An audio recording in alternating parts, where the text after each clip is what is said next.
आप सब ने अब तक हनुमान जयंती पर दिल्ली में हुए सांप्रदायिक दंगों के बारे में तो सुन ही लिया होगा और आप पिछले 2 दिन से इसकी तस्वीरें लगातार देख रहे होंगे। लेकिन आज हम आपको वो तस्वीर दिखाएंगे जिससे आप ये समझ पाएंगे कि दंगा फैलाने वाले लोगों को अब भी इसका कोई पछतावा नहीं है और वो अपनी गिरफ्तारी के बाद भी भारत के कानून और अदालतों को हंसते हुए खुली चुनौती दे रहे हैं। इस दंगे के मुख्य आरोपी मोहम्मद अंसार को जब गिरफ्तार करने के बाद दिल्ली की एक अदालत में पेश किया गया तो उसने मीडिया के कैमरों के सामने बड़ी बेशर्मी से हंसते हुए मशहूर फिल्म पुष्पा का एक एक्ट किया। आपको भी याद होगा, आपने भी पुष्पा का वो डायलॉग जरूर देखा होगा क्योंकि आजकल वो डायलॉग बड़ा मशहूर हो रहा है, जिसमें फिल्म का नायक कहता है कि वो झुकेगा नहीं। यानी ये जो आरोपी है ये देश की ही एक अदालत के सामने खड़ा होकर पुलिस की गिरफ्त में भारत के 140 करोड़ लोगों को यह चुनौती दे रहा था कि वो ना तो इस देश की संवैधानिक व्यवस्था के सामने झुकेगा, ना ही इस देश की अदालतों के सामने झुकेगा और ना ही इस देश के लोकतंत्र को मानेगा। यानी दिल्ली के दंगाई अब पुष्पा बनना चाहते हैं जो किसी के सामने झुकेगा नहीं। इस आरोपी ने 30 से ज्यादा पुलिस वालों के बीच खुद को एक नायक के तौर पर पेश करने की पूरी कोशिश की और इस दौरान इसके चेहरे पर मुस्कुराहट साफ दिख रही थी, जिसमें पछतावा तो दूर दूर तक नहीं था और ना ही कोई डर था। वो ये बताने की कोशिश कर रहा था कि जैसे वो एक अपराधी नहीं बल्कि एक क्रांतिकारी है और उसने शोभा यात्रा पर पत्थर बरसाकर बहुत ही बहादुरी का काम किया है। आप कह सकते हैं कि यह आरोपी भारत के संविधान और उसके लोकतंत्र पर खुलेआम हंस रहा है और उसका मजाक उड़ा रहा है। आज हम इस आरोपी को एक नया नाम देना चाहते हैं और वो नाम है पत्थरबाज पुष्पा, क्योंकि ऐसा लगता है ये पुष्पा फिल्म से बहुत प्रभावित है, ये पुष्पा ही बनना चाहता है, लेकिन ये पत्थरबाज पुष्पा है क्योंकि इस पर आरोप है कि इसने हनुमान जयंती की शोभा यात्रा पर पथराव कराने के लिए 200 से ज्यादा लोगों की भीड़ इकट्ठा की और इस दौरान कुछ गाड़ियों को भी इसने आग लगा दी। पुष्पा फिल्म का एक डायलॉग आपको ये जरूर याद होगा और ये डायलॉग था, पुष्पा नाम सुन के फ्लावर समझे क्या, फायर है मैं झुकूंगा नहीं। लेकिन इस मामले में यह डायलॉग थोड़ा बदल गया है। अब मोहम्मद अंसार नाम का यह आरोपी शायद यह कह रहा है कि तुमने फूल बरसाने वाला समझे थे मुझे, मैं पत्थर बरसाने वाला हूं। तुम मुझे फूल बरसाने वाला समझे थे, मैं पत्थर बरसाने वाला हूं, मैं झुकूंगा नहीं। असल में एक लोकतांत्रिक देश में संवैधानिक व्यवस्था के खिलाफ जो विद्रोह होता है यह उसी की निशानी है। यह विद्रोह देश के संविधान के खिलाफ है, इस देश की लोकतंत्र के खिलाफ है और भारत के संघीय ढांचे के खिलाफ है। आज जब हमारी टीम इस व्यक्ति के बारे में तहकीकात कर रही थी तो हमें और भी कई चौंकाने वाली बातें पता चली। हमें पता चला कि इसका पूरा नाम मोहम्मद अंसार है और यह वर्ष 2009 में भी आर्म्स एक्ट के तहत गिरफ्तार हो चुका है। इसके अलावा मारपीट के एक और मामले में भी पुलिस इसे पहले गिरफ्तार कर चुकी है और यह दिल्ली के जिस इलाके में रहता है वहां इस पर अवैध शराब बेचने और सट्टेबाजी का रैकेट चलाने के आरोप लग चुके हैं। सोचिए, ऐसा व्यक्ति दंगे कराता है और जब उसे अदालत में पेश करने के लिए लाया जाता है तो वो पुष्पा स्टाइल में भारत की संवैधानिक व्यवस्था का मजाक उड़ाता है और खुद को एक अपराधी नहीं बल्कि क्रांतिकारी दिखाने की कोशिश करता है। और ये खुद को क्रांतिकारी इसलिए समझता है क्योंकि इसे पूरा विश्वास है, ये जानता है कि हमारे देश का टुकड़े टुकड़े गैंग, हमारे देश के बुद्धिजीवी, हमारे देश के अर्बन नक्सल्स इसके पीछे खड़े हैं, इसका समर्थन करेंगे। ये भी जानता है अच्छी तरह से कि हमारे ही देश के कुछ न्यूज चैनल, अखबार और मीडिया में इसके बेकसूर होने की खबरें अभी से छपने लगी हैं।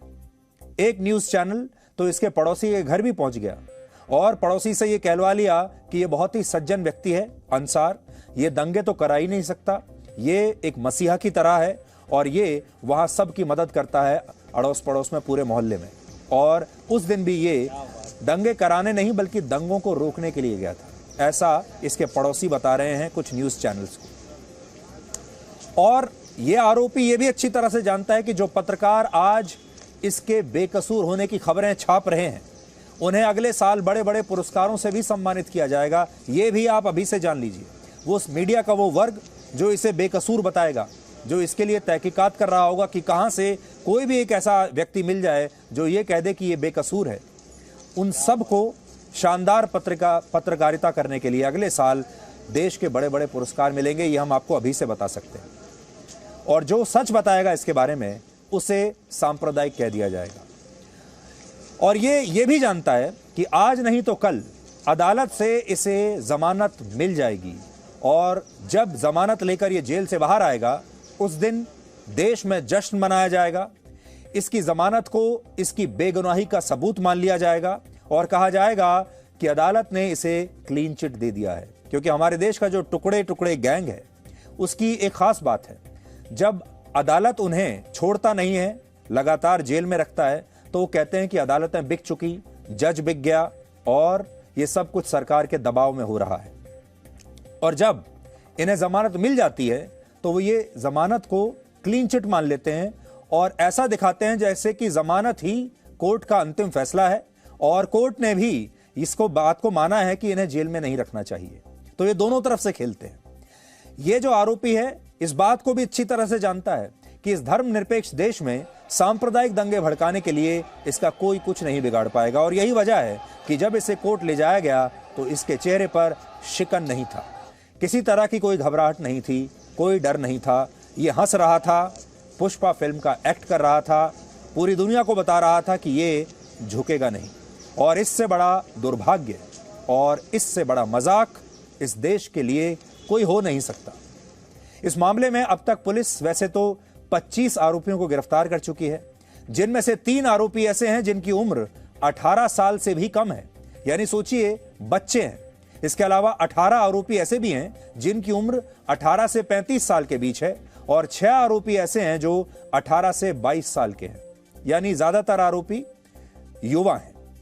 भारत को युवाओं का देश कहा जाता है, लेकिन भारत के ऐसे युवा क्या कर रहे हैं आज आप खुद समझ सकते हैं। और जब ये बच्चे जो हैं बड़े होंगे तो ये क्या करेंगे आप समझिए।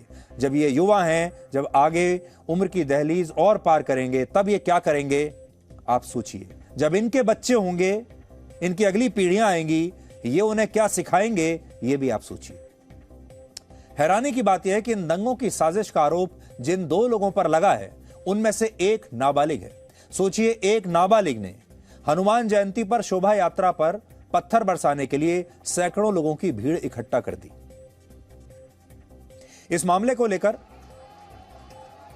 कई तरह के दावे भी किए जा रहे हैं और हमने इस पर आप बहुत सारी जानकारी इकट्ठा भी की है।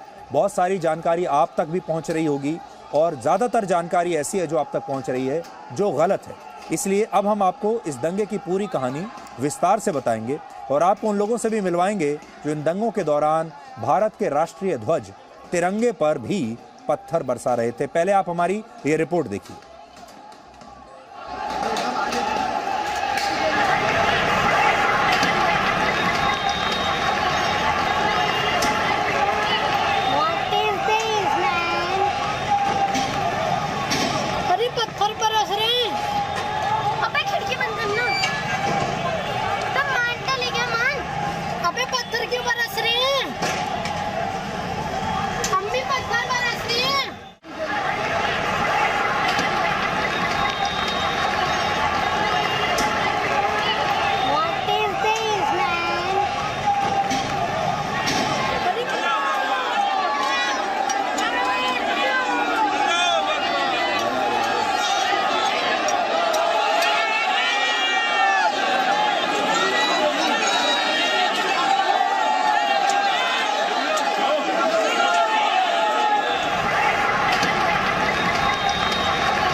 ये जो दंगों की तस्वीरें आप देख रहे हैं अलग अलग कैमरों से ये ली गई हैं। वो जो लोग वहां पर मौजूद थे उन्होंने अपने मोबाइल फोन के कैमरों से इन तस्वीरों को लिया है, वीडियोस बनाए हैं।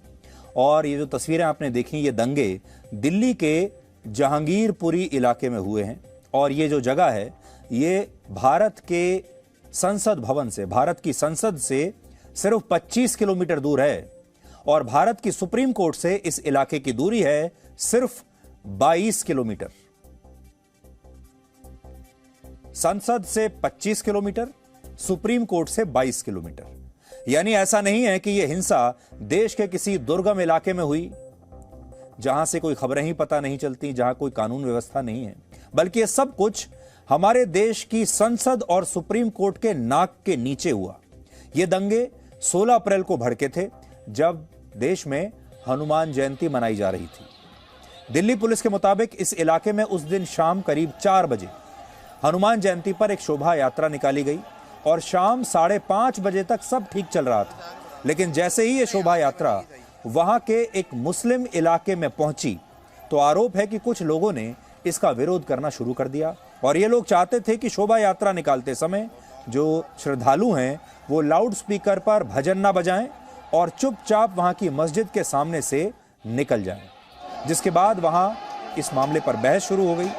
बहस ने दूसरा रूप ले लिया और आरोपों के मुताबिक जब शोभा यात्रा निकाल रहे लोगों ने लाउड स्पीकर बंद नहीं किया तो वहां मौजूद एक मस्जिद से कुछ लोग बाहर निकले और इन लोगों ने धक्का मुक्की शुरू कर दी, मारपीट शुरू कर दी। इसके बाद वहां आसपास के घरों से भगवान हनुमान की झांकी पर पत्थर बरसाए गए और इसकी वजह से भगदड़ मच गई। ये बात शाम 6 बजे की है और ये घटना जिस मस्जिद के पास हुई उसे वहां की जामा मस्जिद कहा जाता है।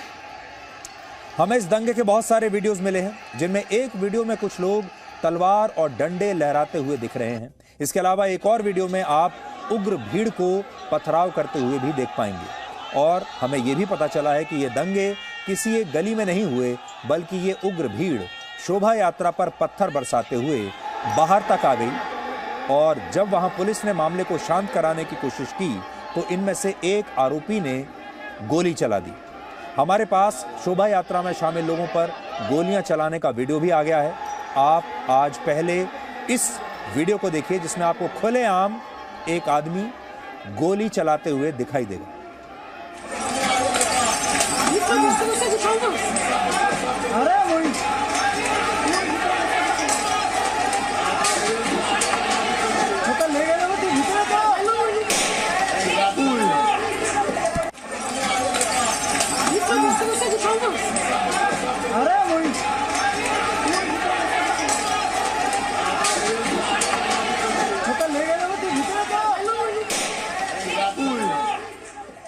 इस वीडियो में आपने ये भी देखा होगा कि छोटे छोटे बच्चे भी पत्थरबाजी कर रहे हैं।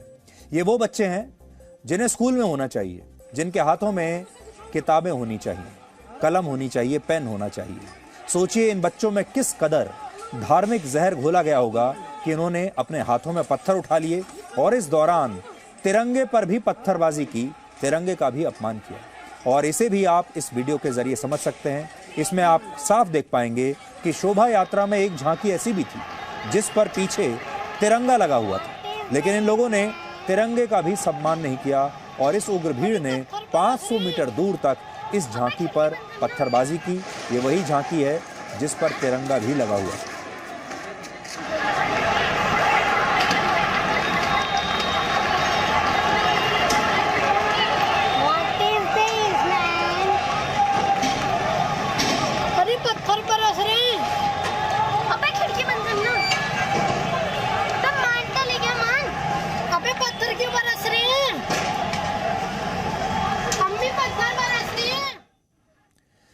दिल्ली पुलिस को दंगों की पहली सूचना शाम 6:20 पर मिली और इसके बाद वहां भारी पुलिस बल पहुंच गया।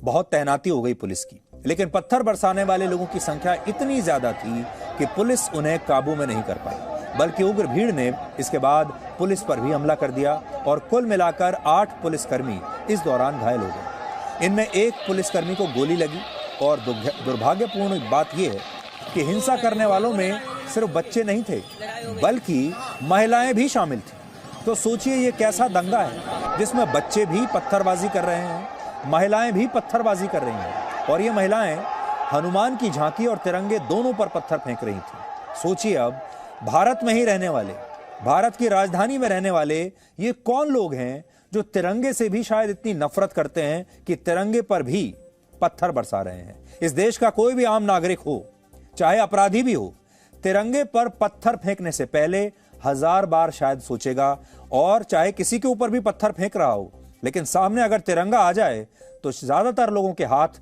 रुक जाएंगे।